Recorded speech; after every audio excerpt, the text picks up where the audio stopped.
Hi guys! So, dapat lang ito ang shoes. Atong order na running shoes. Kaya nag-running ear na ba ang all. So, nari mga review sa TikTok.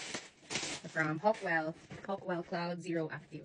Affordable ra kaayo. So, kung gusto mong shoes nga, affordable ra, nga kaya sugod-sugod ra mong pamuog, dagan, or walking, pwede kayo.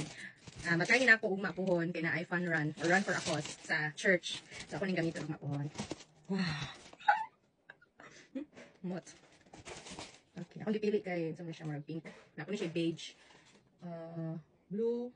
Basta tanawa na ninyo, nasa akong TikTok shop. Nasa akong yellow basket. So, dala siya guys. Wow. Meron po siya katong pangkuan. Pangmahalong ng mga shoes niya. Meron siya sa mga 1,200 plus. Then, with the shipping fee, ang kurang nabayaran is 1,344. Nice kayo siya. Meron comfy ka siya ng taon. Size 7.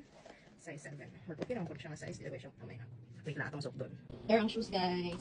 Nice kayo, dili siya sakit ilakaw. Kung siya gitry. Dayon kung pareha mo na ako size 7, kung gusto mo baga-baga inyong medyas, mag size 8 gud mo. Kay kani nipisa lang akong gi Paris kay baga buot jud siya kung katong baga-baga nga medyas. So, kaya sa ako ah. Yay! But wait, there's more. Ako yung running shorts. So, nag-try ko order ko sa kamo. Wala dito ko pang run or pang jogging. Wow.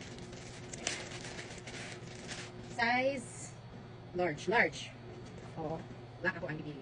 Dayon na siya sa paunadaan. Oh, naano siya sa paunadaan cycling sa ilalong. Oh, nice niya. Wait, atong isa pa. There are shorts, guys. Nice. Yan na siya cycling shorts sa ilalong. Guys, check out na sa akong yellow basket. Sa ako ang shorts, running shorts, and sa ako running shoes. Bye!